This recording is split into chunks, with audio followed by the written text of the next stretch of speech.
Welcome students on my official YouTube channel Naveen sir classes. साथियों, आज हम लोग बात करने वाले हैं बायो के दूसरे टॉपिक पर, जिसका नाम है पाचन तंत्र। आज पूरा पाचन तंत्र डिस्कस नहीं हो पाएगा, इसीलिए पार्ट वन इसको हम करके डिस्कशन करेंगे। Part one, part two, part three में डिस्कशन करेंगे। तो ये बायोलॉजी की क्लास 5 है, जिसको पूरी क्लास देखनी है वो प्लेलिस्ट में पूरे के पूरे वीडियोस पड़े हैं। वहां जाके आप सीरीज से वीडियोस देख लीजिए। दूसरा साथियों, यदि आपको अपना समय बचाना है, टाइम को बचाना है, मल्टीपल रिवीजन को फोकस करना है, तो इस नंबर पर व्हाट्सएप करके इसका पूरा पीडीएफ, जो कुछ मैं यहाँ लिखता हूँ, जो कुछ मैं यहाँ लिखा हुआ लाया होता हूँ, जो भी मैटर आपको डायग्राम वगैरह दिए जाते हैं, वो सब कुछ एज इट इज मिल जाएगा। और इनकी लैंग्वेज बाइलिंगुअल होगी, दोनों भाषाओं में होगी, हिंदी मीडियम और इंग्लिश मीडियम बोथ के लिए। तो चलिए हम लोग समय को ना गंवाते हुए आगे की ओर बढ़ते हैं साथियों। साथियों, पाचन तंत्र में आप जानते हैं सबसे पहले हमें एलिमेंट्री कैनाल का स्ट्रक्चर देखना होता है। एलिमेंट्री कैनाल के बारे में अगर हम बात करें तो जाहिर सी बात है,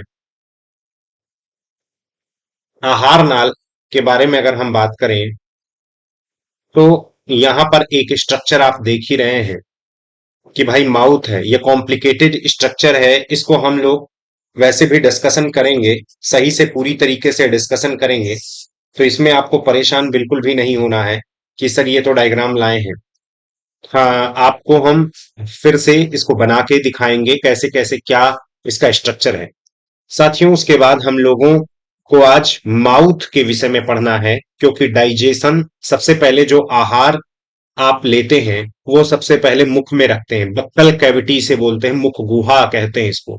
मुख में रखते हैं और यहीं से डाइजेशन चालू हो जाता है। कार्बोहाइड्रेट का डाइजेशन मुख से ही स्टार्ट होता है। तो सबसे पहले हम मुख में देखेंगे, दांत के बारे में पढ़ेंगे, टंग के बारे में पढ़ेंगे, और साथियों लार के बारे में पढ़ेंगे। ठीक है ना? स्लैवरी ग्लैंड्स वगैरह के बारे में बात करेंगे, लार ग्रंथियों के बारे में बात करेंगे। तो आइए चलिए हम लोग स्टार्ट करते हैं। सबसे पहले एलिमेंट्री कैनाल के बारे में अगर हम बात करें साथियों, आहार नाल के बारे में बात करें, तो ये मनुष्य का पूरा एलिमेंट्री कैनाल है। और यहां पर देखा जाए तो सबसे पहले एलिमेंट्री कैनाल का स्ट्रक्चर हम यहां पर बनाएंगे। आहार नाल का पूरा स्ट्रक्चर हम बनाएंगे। और आपको, अगर हो सकता है, ये तो पूरा का पूरा पीडीएफ मिल जाएगा आपको। अगर आप अपनी सुविधा के लिए बनाना चाहते हैं तो बना सकते हैं हमारे साथ, लेकिन जब ये डायग्राम हम पूरा कर लें तभी आप बनाइए।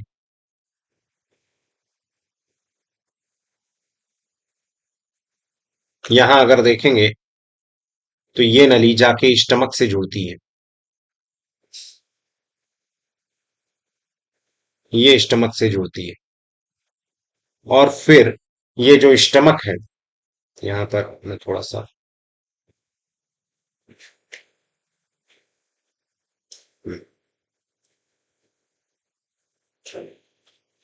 ये जो आगे की ओर नली जा रही है, इसे हम फायरिंग्स के नाम से, सॉरी, इसे हम ट्रैकिया या विंड पाइप बोलते हैं।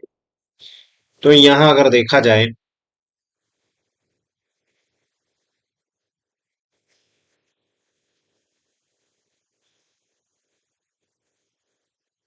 तो भाई ये जो मुख है आपका, ये बक्कल कैविटी के नाम से जाना जाता है। बक्कल कैविटी, ये बक्कल कैविटी है। बक्कल कैविटी,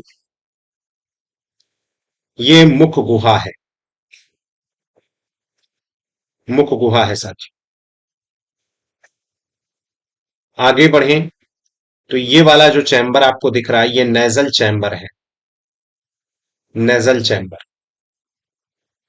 ये नासिका गुहा है।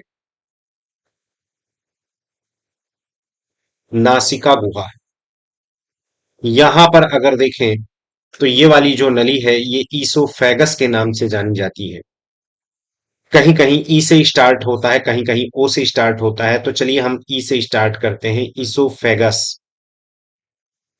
ईसोफेगस को क्या बोलते हैं भाई? इसको ग्रास नली बोलते हैं। ग्रास नली। ये वाली जो पाइप है इसे विंड पाइप के नाम से जाना जाता है। इसे विंड पाइप के नाम से जाना जाता है। इसे वायु नली के नाम से जाना जाता है। विंड पाइप, वायु नली। समझ रहे हैं? विंड पाइप बोला जाता है, वायु नली इसे कहा जाता है। और इसे ट्रैकिया वर्ड भी बोला जाता है। ट्रैकिया है ये। वायु नली, विंड पाइप। ईसोफेगस। ईसोफेगस से जुड़ा हुआ ये मामला है। ये पूरा का पूरा भाग स्टमक कहलाता है। इसे हम आमाशय कहते हैं। इसके बाद यहां से स्मॉल इंटेस्टीन चालू होता है साथियों। स्मॉल इंटेस्टीन, ये छोटी आंत है। ये छोटी आंत है, क्षुद्रांत के नाम से इसे जाना जाता है। क्षुद्रांत, छोटी आंत। बात क्लियर? छोटी आंत। यहां पर अगर देखेंगे तो यही आंत जाके लार्ज इंटेस्टाइन में कवर हो जाती है। यही आंत साथियों लार्ज इंटेस्टाइन में कवर हो जाती है।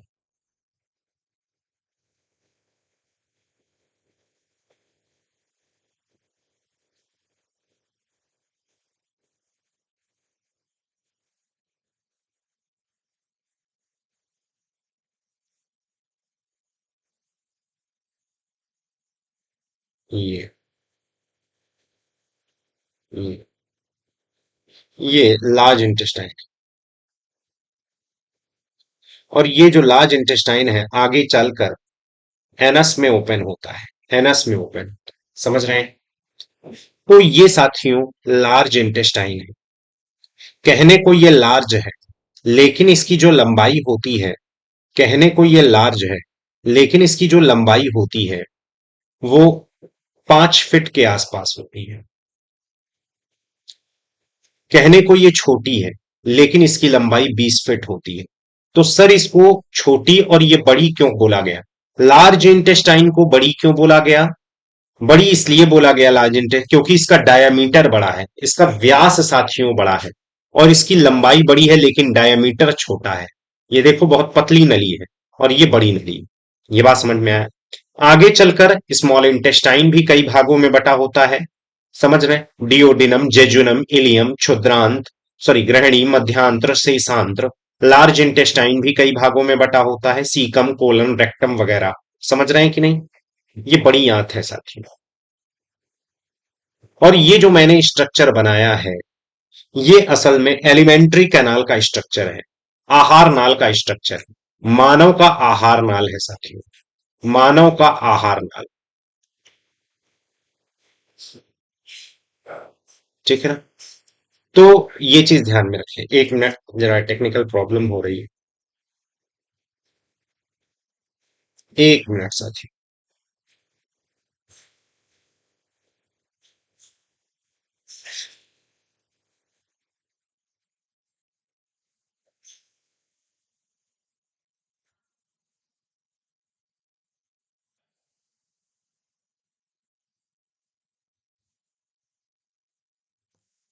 ठीक। आहार, यानी कि ये एलिमेंट्री कैनाल है साथियों। Alimentary canal. ठीक है? ये एलिमेंट्री कैनाल, यहां ई लिख दीजिए। एलिमेंट्री कैनाल का स्ट्रक्चर है ये पूरा का पूरा। ये आपको एज इट इज हम दे देंगे। सबसे पहले मुख गुहा की बात करेंगे हम। बक्कल कैविटी में डाइजेशन। नंबर 2 ईसोफेगस में डाइजेशन। नंबर 3 स्टमक में डाइजेशन। नंबर 4 स्मॉल इंटेस्टाइन में डाइजेशन। नंबर 5 लार्ज इंटेस्टाइन में डाइजेशन। यहां तक समझ में है?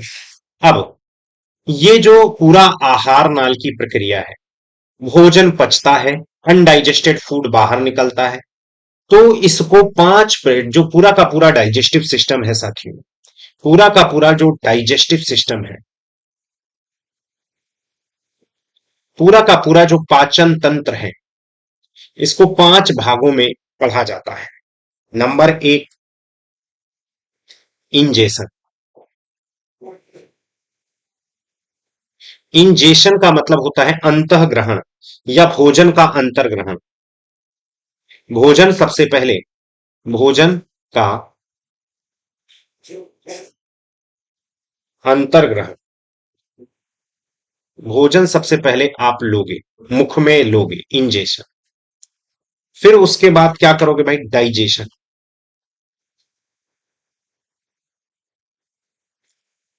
ये पाचन की प्रक्रिया है, ये बात समझ में। Number 3, absorption. अब जो भोजन तुमने डाइजेस्ट कर लिया वो ब्लड में मिलेगा, अवशोषण।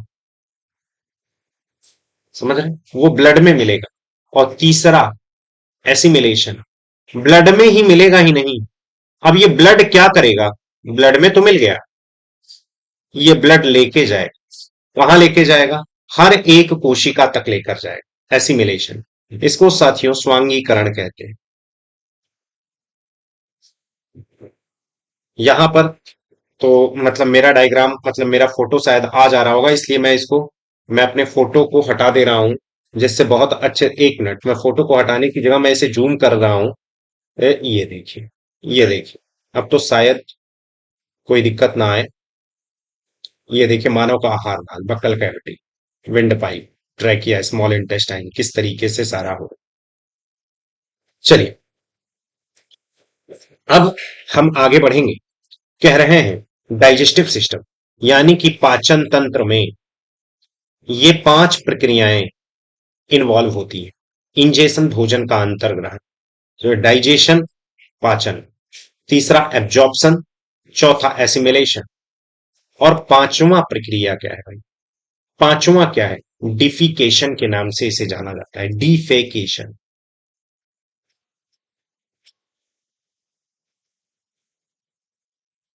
इसको हम एक तरीके से मलत्याग बोलते हैं, फीकल मैटर का त्याग। समझ रहे हैं? डिफेकेशन कहते हैं। तो ये 5 प्रक्रियाएं इन्वॉल्व होती हैं मानव के डाइजेस्टिव सिस्टम में। अब हम चालू करेंगे इंजेशन से, भोजन का अंतर्ग्रहण करेंगे। तो भोजन का अंतर्ग्रहण मुख में होता है, तो सबसे पहले हम मुख में डाइजेशन को पढ़ेंगे। किसमें पढ़ेंगे? मुख में हमने भोजन लिया, इसी को इंजेशन की प्रक्रिया कहते हैं। अब यहां से डाइजेशन, सेकंड प्रोसेस यहीं से चालू हो जाती है। इंजेशन सिर्फ मुख में लेने, यानी कि मुख में भोजन ग्रहण करने की बात आती है। अब यहां से पाचन की प्रक्रिया चालू हो जाती है। तो अगर हम माउथ कैविटी में डाइजेशन की बात करें, मुख गुहा में भोजन के पाचन की बात करें,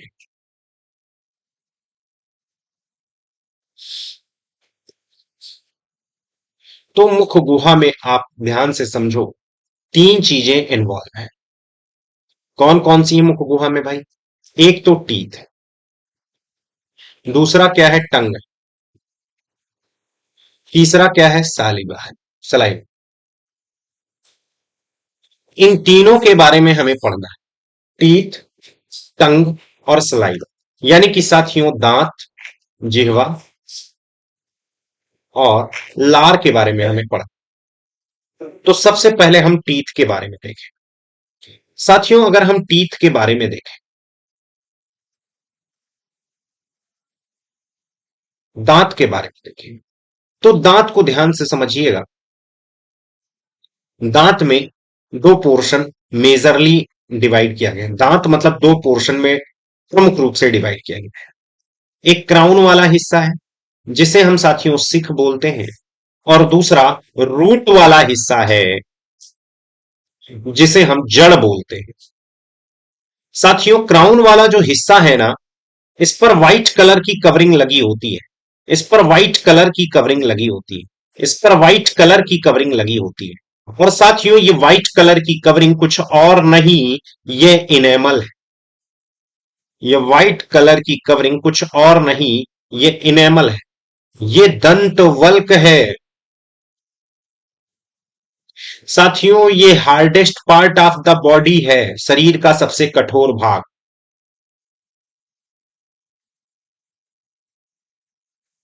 समझ रहे हैं? ये शरीर का सबसे कठोर भाग है, hardest part of the body enamel है। समझ रहे हैं? किसका बना होता है? कैल्शियम फॉस्फेट का बना होता है साथी। कैल्शियम कार्बोनेट नहीं होता इनेमल में, कैल्शियम फॉस्फेट होता है। Hardest part of the body. बात समझ में आए? तो दांत से पहला तो ये समझ में आए, दो पार्ट में क्राउन और रूट में बड़ा होता है। इनेमल ज्यादातर देवनागरी में इनेमल ही लिख के आएगा, इनेमल एनिमल नहीं, इनेमल लिख के आएगा। तो इसको याद रखिए, दंतवल hardest part of the body, शरीर का सबसे कठोर हिस्सा। अब ये मुख में आप देख रहे हो ये दांत लगे हुए हैं, अभी डेंटल फॉर्मूला हम लोग देखेंगे, ठीक है? अगर हम इसके स्ट्रक्चर की बात करें तो साथियों ये देखिए क्राउन, ये देखिए रूट, ये वाला क्राउन वाला हिस्सा, ये रूट वाला हिस्सा, ये सबसे बाहरी भाग है, इनेमल कहलाता है। उसके नीचे डेंटीन की लेयर होती है, ये प्रोटीन होती है साथियों, जो येलो कलर में आपको दिख रही है, ये डेंटीन की लेयर है, ये डेंटीन की परत है, मतलब ये प्रोटीन है। इसके बाद सॉफ्ट पल्प होता है, सॉफ्ट पल्प, जिसमें आपके न्यूरॉन्स या फिर आपके जो ब्लड वेसल्स होती हैं, रुधिर वाहिनियां, ये एंट्री करती हैं। ये तीन लेयर आपको बहुत अच्छे से क्लियर होना चाहिए। सबसे ऊपर इनेमल, उसके नीचे डेंटीन, ये देखिए डेंटीन घूमकर फिर ऐसे आई है, ये देखिए ये डेंटीन। एक मिनट मैं जरा मार्कर ले लूं, लेजर, ये देखिए डेंटीन, तो ये आपको दिख रही है, पूरी की पूरी डेंटीन है ये लेयर। और ये देखो डेंटीन घूमकर फिर यूं आती है, ये वाली परत, ये डेंटीन है येलो कलर में, ये भी तो है, ये घूम के आती है डेंटीन लेयर, सबसे इंपॉर्टेंट, दांतों की प्रोटीन होती है। और डेंटीन की दो लेयर के बीच में ये देखो पल्प कैविटी है साथियों, ये पल्प कैविटी है, जिसमें ब्लड वेसल्स यानी कि रुधिर वाहिनियां एंट्री करती हैं, रुधिर वाहिनियां एंट्री करती हैं। अब इनेमल की हिंदी दंतवल को होती है, डेंटीन को डेंटीन ही कहते हैं। मैं लिख दूं, नहीं तो हमारे हिंदी भाई बहन बहुत ज्यादा परेशान हो जाते हैं, सर आप तो केवल और केवल ध्यान किसका रखते हैं, आप केवल इंग्लिश मीडियम वाले का ध्यान रखते हैं, जबकि ऐसा कुछ नहीं है। ये वाली जो परत है डेंटीन के नाम से जानी जाती है। जैसे किडनी है यार, तो अगर वृक्क तुम्हें कह दें तो क्या समझोगे? क्या किडनी ही तो बोलते हो। ऐसे बहुत सारे हैं। माइट्रोकॉन्ड्रिया की हिंदी है ही नहीं, माइट्रोकॉन्ड्रिया ही लिखा जाएगा। लाइसोसोम की हिंदी है ही नहीं। लीवर, कोई यकृत बोले तो शायद समझ में तुम्हें कम आए। अगर कोई लीवर बोलता है, लीवर में कैंसर, हाँ तो समझ में आ जा रहा है भाई लीवर क्या चीज है। बात समझ रहे हैं? तो जो आपकी बायो है वो इंग्लिश मीडियम की हो चुकी है, आप खुद ही इंग्लिश को फॉलो करते हो, इंग्लिश को भी नहीं, हिंदी को भी नहीं। और नॉर्थ इंडिया में तो ज्यादातर जितने इंग्लिश मीडियम के स्टूडेंट्स हैं वो इंग्लिश वाले हैं, ना कि इंग्लिश वाले। उनको ना प्रॉपर अच्छी इंग्लिश आती है और ना ही प्रॉपर हिंदी आती है।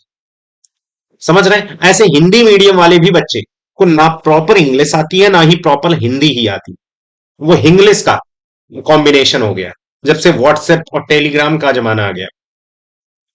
तो डेंटीन, ये बात समझ में आ रहा है? इसके अंदर पल्प कैविटी है, पल्प गुहा इसको कहते हैं साथियों, पल्प गुहा, इसको पल्प गुहा के नाम से जाना जाता है। यहां एक लेयर देख रहे हो सीमेंटम करके है, यहां पर देखो टीथ सीमेंटम, यहां देखो टीथ सीमेंटम, ये सीमेंटम की परत होती है जो कि दांत को अंदर जोड़े रखने में बहुत मदद करती है। और नर्व और ब्लड सेल्स, तो ये तो याद रखिएगा, सबसे ऊपर लेयर वाली इनेमल है, उसके नीचे डेंटीन है, उसके नीचे पल्प कैविटी है, उसके नीचे फिर डेंटीन है। तो दो डेंटीन के बीच में ही पल्प कैविटी है, पल्प गुहा है, जिसमें ब्लड वेसल्स यानी कि रुधिर वाहिनियां हैं। क्या कहते हो, समझ में आया? बताइए। इनेमल डेंटीन पल्प कैविटी, ये बात समझ में आया? ब्लड वेसल्स एंड नर्व्स, ये बात समझ में आ रहा है? यहां वही चीजें यहां पर भी दिखाई जा रही है कि कैसे कैसे लेयर्स। तो क्या दांत में इतना ही नहीं, अब दांत में और भी देखना है। क्या देखना है भाई? दांत साहब टीथ जो है वो बांटा गया है, बांटा गया है, हाँ प्रकार है साहब इसके। क्या प्रकार है? इसके दो प्रकारों में इसको बांटा गया है। On the basis of origin, on the basis of origin, उत्पत्ति के आधार पर, उत्पत्ति के आधार। अच्छा, उत्पत्ति के आधार पर दांत कौन कौन से हैं? भैया मिल्क टीथ है।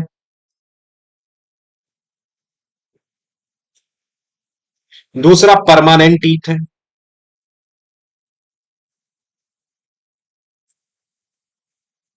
ये दूध के दांत हैं। ये स्थाई दांत है, बात समझना। ये स्थाई दांत है। ये दूध के दांत है।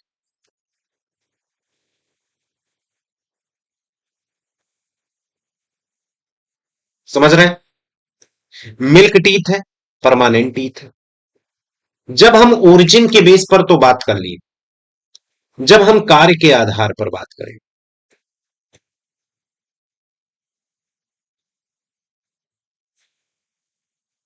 On the basis of work, तो बात समझिए। यहां पर आपके आ जाते हैं कौन से? यहां पर साथियों ये आते हैं इंसीजर, कैनाइन, प्रीमोलर और मोलार। बात समझ में आए? इंसीजर को हम क्या बोलते हैं भाई हिंदी में? कृंतक। कैनाइन को क्या बोलते हैं? रदनक। और इसको क्या बोलते हैं? अग्रचवर्णक। और इसको क्या बोलते हैं? चवर्णक।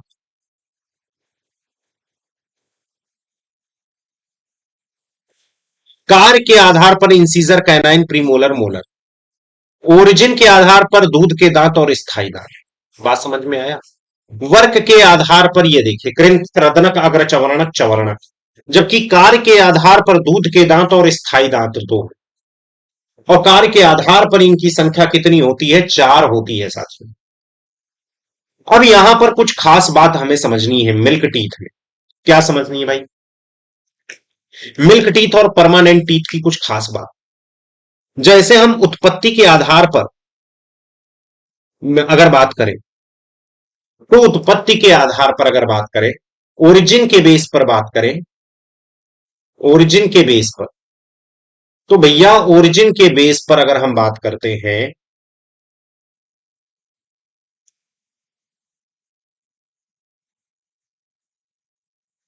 तो सबसे पहले है मिल्क टीथ। क्या खास बात है मिल्क टीथ की भाई? खास बात यह है मिल्क टीथ की, दूध के दांत की। कब जन्म लेते हैं? 6 to 7 मंथ के बच्चे में जन्म लेंगे। कब तक रहेंगे? 6 to 7 ईयर। ये क्या मैंने बताया? ये जीवन काल मैंने बताया। ये लाइफ स्पैन बताया साथियों, इनका कब से कब तक रहता है। 6 to 7 मंथ पर जन्म लेंगे, 6 to 7 ईयर तक रहेंगे। दूसरा, इनकी संख्या कितनी होती है? इनकी नंबर कितनी होती है? इनका नंबर 20 होता है। जबकि वहीं परमानेंट टीथ की बात करें तो, परमानेंट टीथ,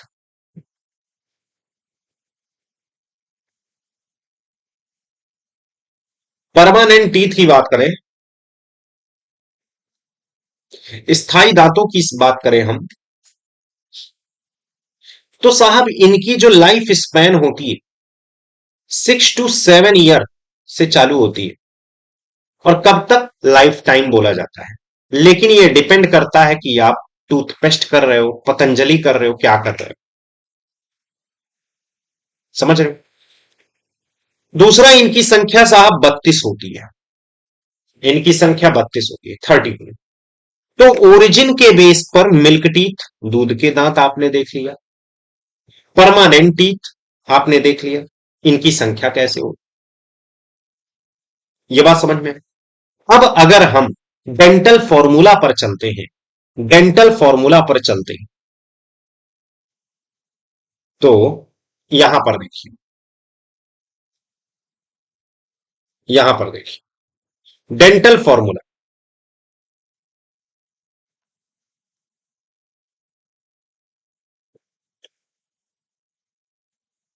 मान लो ये चाइल्ड है, बच्चा। दंत सूत्र की बात हम कर रहे हैं। चाइल्ड का ये मुख है, ठीक है। एडल्ट ये मुख है। तो चाइल्ड में भी इंसीजर कैनाइन प्रीमोलर मोलर तो पाए जाएंगे, इंसीजर कैनाइन प्रीमोलर मोलर तो पाए जाएंगे साहब।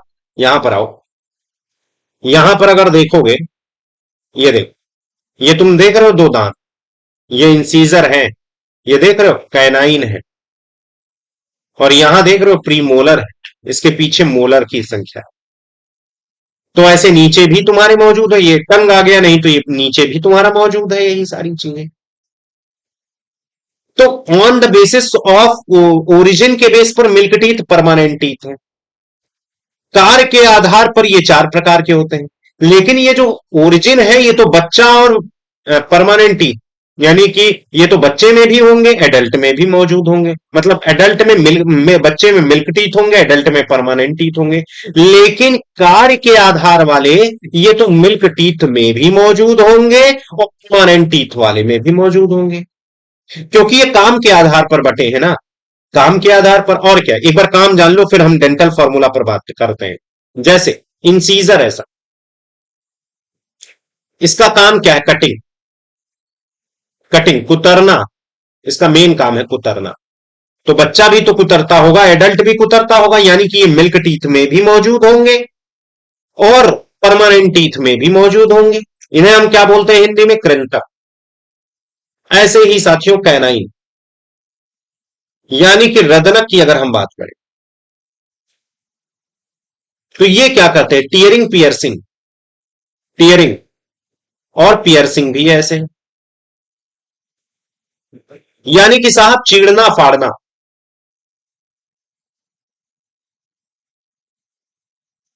कैनाइन। प्री मोलर की अगर हम बात करें और मोलर की बात करें, यानी कि ये प्री मोलर मोलर को हम क्या बोलते हैं, अग्र चवर्णक, चवर्णक, हम सीधे चवर्णक लिख दे रहे हैं। चवर्णक शब्द से लग रहा है ये च्युइंग का काम करते हैं, ये साहब चबाने का काम करते हैं। समझ रहे हैं कि नहीं, प्री मोलर मोलर मिलकर क्या कर रहे हैं, चबाने का काम। तो इंसीजर कटिंग कुतरने का काम, कृंतक कैनाइन टीयरिंग पियर्सिंग चीड़ना फाड़ना चबाने का मेन काम कर रहा है। ये बात समझ में आ रहा है, क्लियर हो रहा है, सबको क्लियर हो रहा है, कटिंग टीयरिंग पियर्सिंग च्युइंग का मेन काम यही कर रहे हैं। तो भैया ये बताओ, ये बच्चा भी तो चीड़ता फाड़ता रोटी काटता होगा, या नॉन वेजिटेरियन बच्चा मीट को खाता होगा, प्री मोलर मोलर चबाने का काम करता होगा, तो बच्चा और एडल्ट दोनों में भी incisor canine pre molar molar पाए जाते होंगे। अब हम आते हैं डेंटल फॉर्मूला पर। ये देख, तो इसके दो पार्ट कर दो, इसके भी दो पार्ट कर दो, समझो। अब ये ऊपरी जबड़ा है साथियों, ये निचला जबड़ा है, ये ऊपरी जबड़ा, ये निचला जबड़ा, ये ऊपरी आधा जबड़ा है, ये ऊपरी आधा जबड़ा, ये निचला आधा जबड़ा, ये निचला आधा जबड़ा, ऐसे ऊपरी आधा जबड़ा, ये भी ऊपरी आधा जबड़ा, निचला आधा जबड़ा, निचला आधा जबड़ा। बात समझिए। अब अगर हम इसको हम करें कि कौन कौन से दांत, तो देखो वहां मैं हिंदी बता चुका हूं, इंसीजर, कैनाइन, प्रीमोलर और मोलर। ध्यान से समझिएगा, इंसीजर, कैनाइन, प्रीमोलर और मोलर, इंसीजर, कैनाइन, प्रीमोलर और मोलर, इंसीजर, कैनाइन, प्रीमोलर और मोलर। होंगे कि नहीं होंगे? तो यार बताओ इसका फॉर्मूला 2102 क्या, इंसीजर, कैनाइन, प्रीमोलर और मोलर। अभी मैंने बताया था इसकी हिंदी क्या है, कृंतक, रदनक, अग्र चवर्णक, चवर्णक, ठीक है ना। तो बात यह है, इंसीजर, कैनाइन, प्रीमोलर, मोलर की अगर हम इसमें देखें तो 2102 जरा फॉर्मूला लगा दो। 2102 कितने दांत हुए, ऊपरी आधे जबड़े में 5 ही तो हुए, यहां भी लगाओ 2102 कितने हुए, 5 ही तो हुए। 2102 कितने हुए, 5 ही तो हुए। 2102 कितने हुए, 5 ही तो हुए। 5 गुणे 4 इज इक्वल टू 20। बच्चों में दांतों की संख्या कितनी है, 20। बच्चों में कौन सा दांत एब्सेंट है साथियों, कौन सा दांत नहीं पाया जाता? तो क्या बताओ, बताओ। बच्चों में कौन सा दांत नहीं पाया जाता? तो बताइए। बच्चों में साथियों प्रीमोलर नहीं, प्रीमोलर नहीं होता है, प्रीमोलर एब्सेंट होता है। फॉर्मूला क्या होता है बच्चों में? 2102। क्या? कृंतक, रदनक, अग्रचवर्णक, चवर्णक। ऐसे ऊपरी आधे जबड़े में कितने दांत? 5। ऊपरी आधे जबड़े में मोलर दांतों की संख्या तो सिर्फ 2। ऊपरी जबड़े में मोलर दांतों की संख्या तो 2 ये हो गई, 2 ये हो गई, 2 2 4। निचले आधे जबड़े में तो 2 ही तो है, निचला आधा जबड़ा, 2 मोलर दांतों की संख्या। पूरे में कितने टोटल? पूरे में मोलर दांतों की संख्या निकाल लो पूरे मुख में। तो देखो, 2, इधर 2, इधर 2, इधर 2, 2 2 4, 2 चौके 8। टोटल मोलर दांत कितने? 8। इंसीजर दांतों की संख्या भी 8। 2 2 4, 2 3 6, 2 चौका 8। अब आइए एडल्ट में लगाएं यही फॉर्मूला, 2123। अब यहां लिख लेना इंसीजर, कैनाइन, प्रीमोलर, मोलर। 2123 यानी कि फॉर्मूला इसका क्या होता है? 2123। क्या है? इंसीजर, कैनाइन, प्रीमोलर और मोलर। यानी कि कृंतक, रदनक, अग्रचवर्णक और चवर्णक। फॉर्मूला यहां भी लिख दो, 2123। 2123 देख रहे हो? ऊपरी आधे जबड़े में एडल्ट में कितने दांत? तो 8। यहां पर कितने दांत? 8। यहां पर कितने दांत? 8। यहां पर कितने दांत? 8। 8 चौको 32। 8 गुणे 4, 32 दांत। कितने मोलर दांत संख्या है एडल्ट में? 3 चौके 12, 3 3 6, 3 त्रिका 9, 3 चौके 12। समझ में आया? तो डेंटल फॉर्मूला समझ में आया, चाहे एडल्ट हो चाहे बच्चा हो। समझ गए क्या काम करता है? ये तो मैंने बता ही दिया। दूसरा साथियों, एक खास बात मुझे बतानी थी कि भाई देखिए, अगर दांत में इंसीजर का काम पूछा जाए तो कुतरना है। जैसे कभी चूहे का दांत देखिए, चूहे का जो दांत होता है साथियों, वो कैसा दांत होता है? माउस का टीथ। बताइए।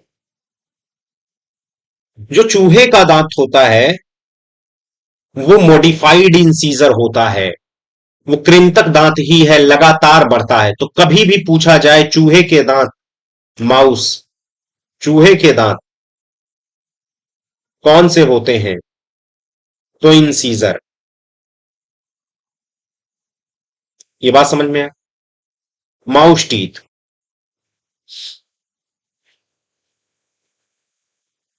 ये बात समझ में आया? चूहे के दांत।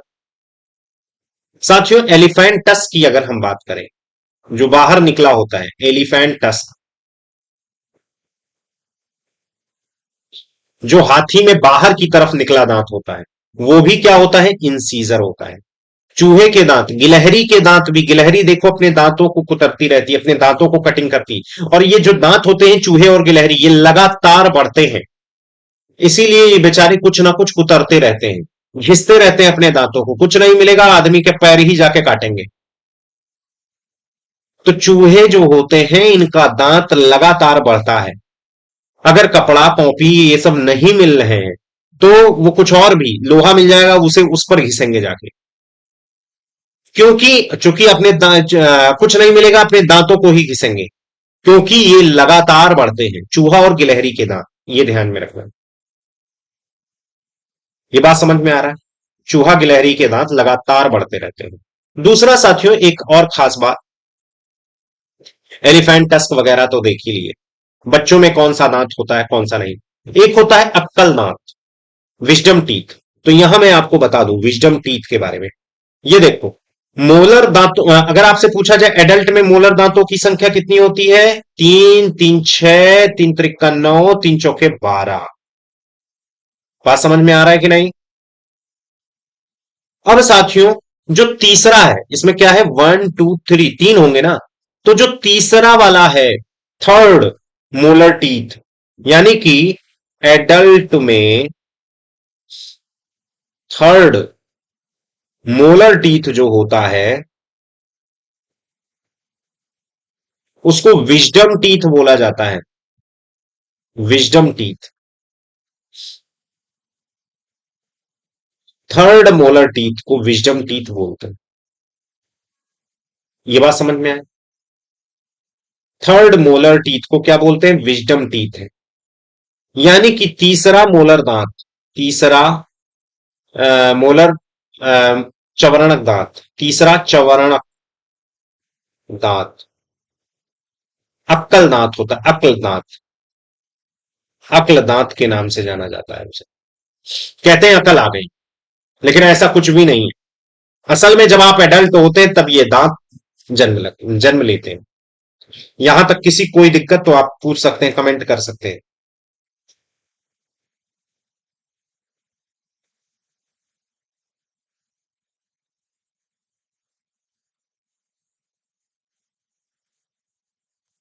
बताइए।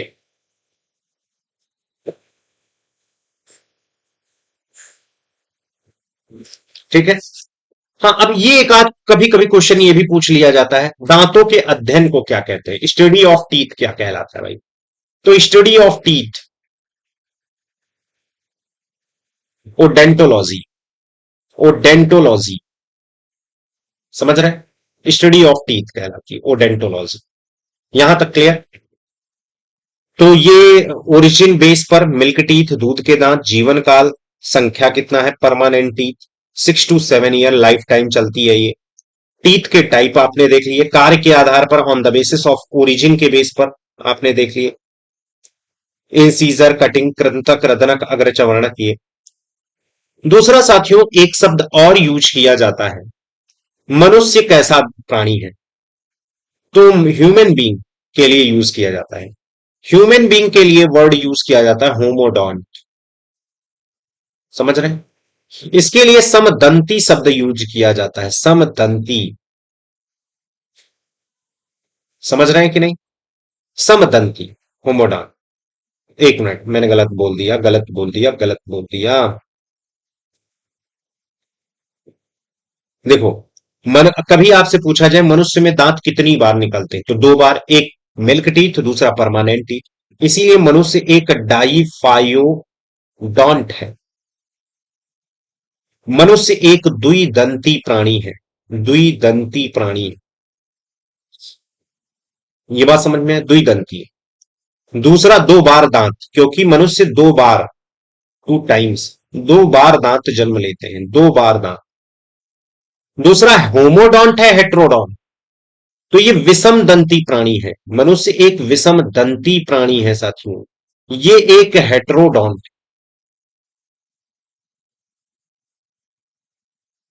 हेट्रोडोंट का मतलब समझते हो? विषम दंती प्राणी। मनुष्य में दांत कई प्रकार के होते हैं, एक ही प्रकार का नहीं होता, कई प्रकार के। जबकि वही अगर आप चले जाएं, गाय है, भैंस है, इसमें समदंती प्राणी है।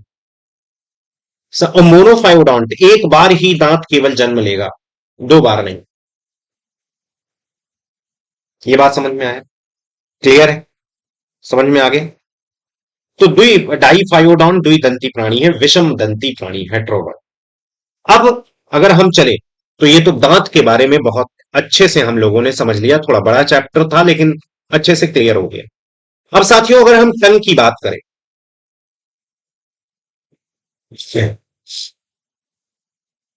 तो यहां पर टंग में अगर देखें, तो साथियों टंग की जब भी बात की जाती है, इसमें पहली बात तो कुछ चीजें बहुत ही इंपॉर्टेंट यहां पर आप देख सकते हैं। ये चीजें, हाँ ये देखिए, ये जो आपका जीवा है, ये टंग है साथियों। ये टंग के लिए एक तरीके से एक वर्ड यूज किया जाता है, नंबर 1, ये वॉलेंट्री मसल है। वॉलेंट्री मसल का मतलब समझते हो? ऐच्छिक,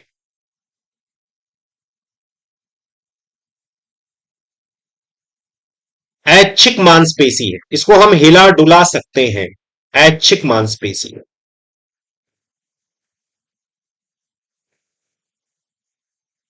ये बात क्लियर हुई। ऐच्छिक मांसपेशी या वॉलेंट्री मसल्स है। टंग के टंग ये जुड़ी किससे होती है? टंग दो तरीके से जुड़ी होती है। इसके पीछे वाला जो भाग होता है साथियों, एक बोन होती है, एक बोन होती है जिसको कहते हैं हायोड बोन। हायोड बोन से ये पीछे साइड जुड़ी होती है। हायोड हड्डी, हायोड हायड हड्डी से जुड़ी होती है। पीछे साइड हायड हड्डी से जुड़ी होती है। समझ गए?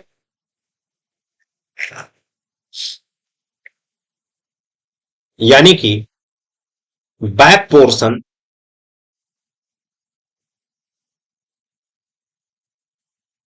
Of tongue connected,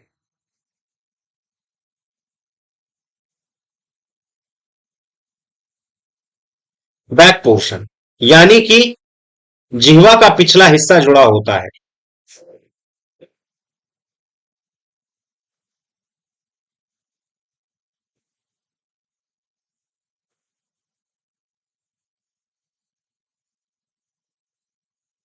hyoid bone. तो क्या जिह्वा सबसे पीछे ही केवल जुड़ी होती है? नहीं, यहां पर देखिए, जैसे आप जीभ को ऊपर उठाएंगे तो यहां पर एक कनेक्टिव टिश्यू, मतलब एक कनेक्टिव एपिथेलियम होती है, टिश्यू भी बोल सकते हैं, लिंगुअल फ्रेन्यूलम। समझ रहे हैं? तो दो चीजों से हमारी हड्डी जिह्वा जुड़ी होती है। जिह्वा दो चीजों से जुड़ी होती है। जुड़ी किससे होती है भाई? कनेक्टेड किससे होती है?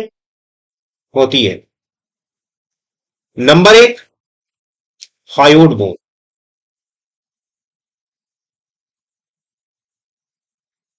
कहां? बैक पोर्शन, पिछला भाग जुड़ा होता है इससे। दूसरा, अग्रभाग, क्या है? फ्रेन्यूलम। इसकी साहब हिंदी नहीं होती। फ्रेन्यूलम को फ्रेन्यूलम कहते हैं, हायार्ड बोन को हायार्ड हड्डी कहते हैं। फोर पोर्शन, अग्रभाग, इससे जुड़ा होता है। सबसे जीभ को उठाओगे सबसे आगे, जीभ को उठाओगे सबसे आगे, फोर पोर्शन, यानी कि अग्रभाग इसी से जुड़ा होता है और पिछला भाग इससे जुड़ा होता है। जीवा जुड़ी होती है आगे वाले भाग से, पीछे वाले भाग से। अब दूसरा, आपको ये मैंने बता दिया, ऐच्छिक मांसपेशी है, वॉलेंट्री मसल्स है।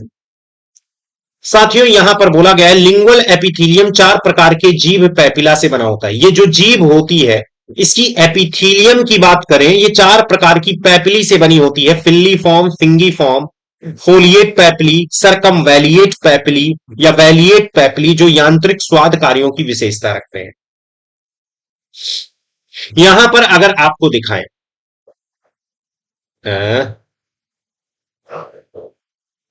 ये देखिए, यहां लिखा हुआ ना सरकम वैलेट पैपली, यहां मैंने लिख दिया है, लेकिन सरकम वैलेट पैपली ये देखो वी शेप में बना हुआ है, वी शेप में है, थोड़ा सा हल्का वी शेप में, सॉरी ए शेप।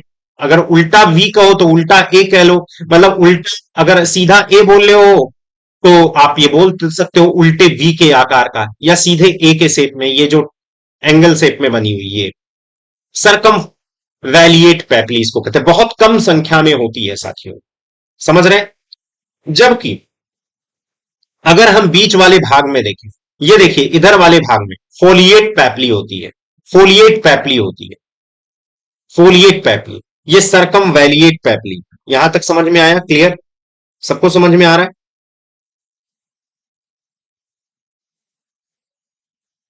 ये सबको समझ में आ रहा है? उसके बाद साथियों ये फिल्ली फॉर्म पैपली, सर्वाधिक संख्या में ये जो पैपली दिख रही है ये फिल्ली फॉर्म पैपली।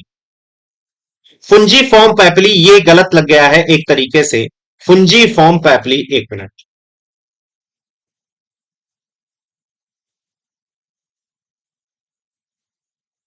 ये जिह्वा के अग्र वाले भाग में यहां पर और कुछ यहां पर पोर्शन, ये फुंगी फॉर्म पैपली, फुंजी फॉर्म। समझ रहे? फिल्ली फॉर्म सर्वाधिक संख्या में, ये भी है, ये भी है, ये भी है। समझ रहे? ये फिल्ली फॉर्म। तो बात ये है, चार प्रकार की पैपली है। कौन कौन सी भाई? नंबर एक, फिल्लीफॉर्म, यहां मैं लिख दे रहा हूं।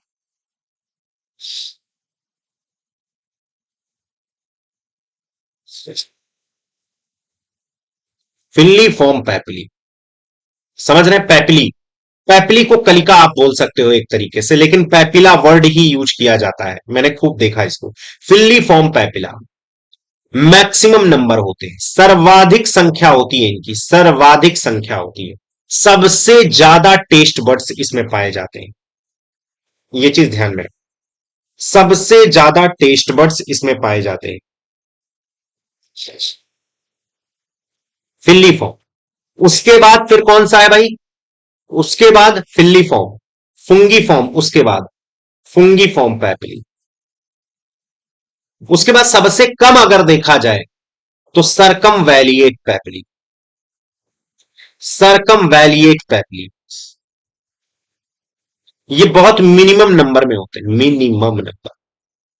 टेस्ट बड्स इसमें नहीं होती है, टेस्ट बड्स साथियों इसमें नहीं होती, सरकम वैलिएट पैपिली टेस्ट बड्स नहीं होती।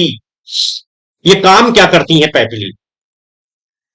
पैपिली साथियों ये भोजन को ग्रिप मेंटेन करती है, जैसे भोजन चला गया तो ये इधर उधर फिसले नहीं, वो जिह्वा पर ही स्थिर रहे, जिह्वा जिधर चाहे उधर उसको लपेट दे, समझ रहे हैं कि नहीं? टंग पर स्थिर रहे, ग्रिप बनाने का काम। जैसे पहिए में बहुत सारे वो लगे होते हैं,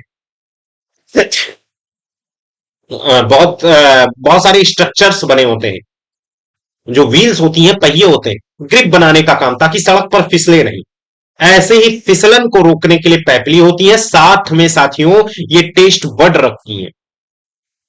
तो फिल्ली फॉर्म पैपली सबसे ज्यादा होती है, बताया जाता है वोमेन में सबसे ज्यादा फिल्ली फॉर्म पैपली पाई जाती है। इसीलिए आप देख लोगे जितने चाट समोसे बतासे हैं ज्यादातर वोमेन्स आपको दिखाए, हालांकि ऐसा कोई बात नहीं है कि वही है, लेकिन बतासे की दुकानों वगैरह पे देखोगे तो वो उनकी संख्या सर्वाधिक देखने को मिलती है। फुंजी फॉर्म पैपली उससे कम, सबसे कम सरकम वैलिएट पैपली है ऐसा, सबसे कम होती है जो वी शेप में है। इसमें टेस्ट बड्स नहीं होते, सबसे ज्यादा टेस्ट बड्स किसमें पाए जाते हैं? टेस्ट बड्स का मतलब समझते हो? टेस्ट बड का मतलब स्वाद कलिकाएं, जिससे आपको डिफरेंट डिफरेंट स्वाद मिलते हैं, स्वाद कलिकाएं, समझ रहे हैं कि नहीं?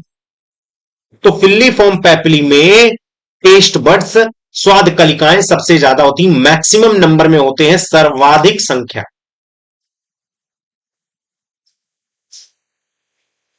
सर्वाधिक संख्या, समझ रहे हैं? और सबसे कम संख्या सरकम वैलिएट पैपिली की होती है।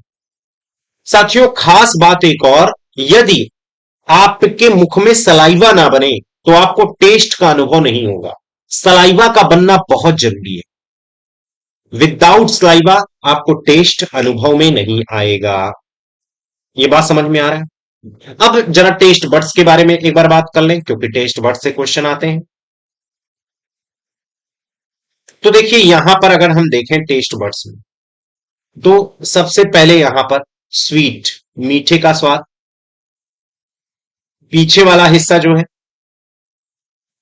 बिटर, तीखा स्वाद, मीठा स्वाद। यहां पर अगर देखें, यहां पर देखें तो ये क्या है भाई? सॉल्ट, ये सॉरी सार, खट्टापन।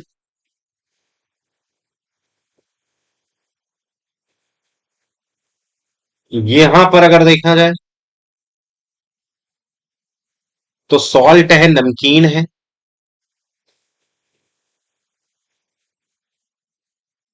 मीठा आगे, पश्च भाग तीखा, यानी कि बिटर, यहां भी तो इसको हम क्या बोलते हैं? पश्च भाग, यानी कि हाइंड पोर्शन, हाइंड पार्ट। सौर, यानी कि बैक लैटरल पोजीशन, यानी कि hind lateral, hind lateral portion.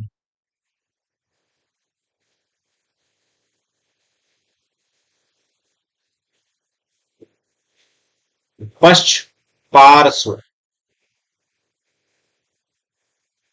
भाग, यहां पर देखोगे अग्र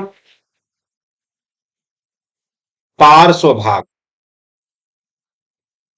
मीठा सबसे आगे। यहां कोई टेस्ट बर्ड्स नहीं मिलती है, कुछ किताबों में उमियम लिख दिया जाता है जो कि मिला जुला है। उमियम कोई टेस्ट बर्ड्स में नहीं आता, ये चीज ध्यान में रखना। उमियम कोई टेस्ट बर्ड्स नहीं है, समझ रहे हैं? साइंस ऐसा मानती है। लेकिन अगर कहीं बाद में उमियम मिल भी जाए तो लिख देना, लेकिन उमियम को मॉडर्न साइंस मानती नहीं है, उमियम टेस्ट बर्ड्स। ये मिक्स टेस्ट बर्ड है, सबका स्वाद एक तरीके से आता है बीच में। यही मेन अग्र पार्श्व भाग, यानी कि इसको इंग्लिश में फोर लैटरल पोर्शन बोल सकते हैं।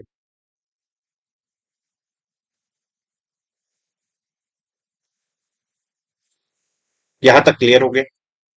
तो साथियों, आज की क्लास में हम लोग टीथ को पढ़ लिए हैं, टंग को अच्छे से पढ़ लिए हैं। अब इससे जितने क्वेश्चन हैं आप लगाइए, जितने क्वेश्चन पीसीएस वगैरह में, यूपीएससी के एग्जाम में जितने क्वेश्चन आते हैं सब लगा जाएंगे। समझ रहे हैं? आपको फुल डिटेल मैंने क्लास दी है। आपको अगर पीडीएफ चाहिए इसका, और भी इसमें और भी क्या क्या मैटर और हो सकते हैं, उसका भी पूरा पूरा पूरा पीडीएफ मैं आपको बाइलिंगुअल आपके व्हाट्सएप ग्रुप पे प्रोवाइड कर सकता हूं। ठीक है? आपको व्हाट्सएप नंबर मैंने बता दिया है, इस पे आप कॉल तो नहीं कर सकते, व्हाट्सएप करके ये सब कुछ मंगा सकते हैं। ठीक है? ये सारी चीजें। तो ठीक है क्लास, आज के लिए इतना ही। जय हिंद।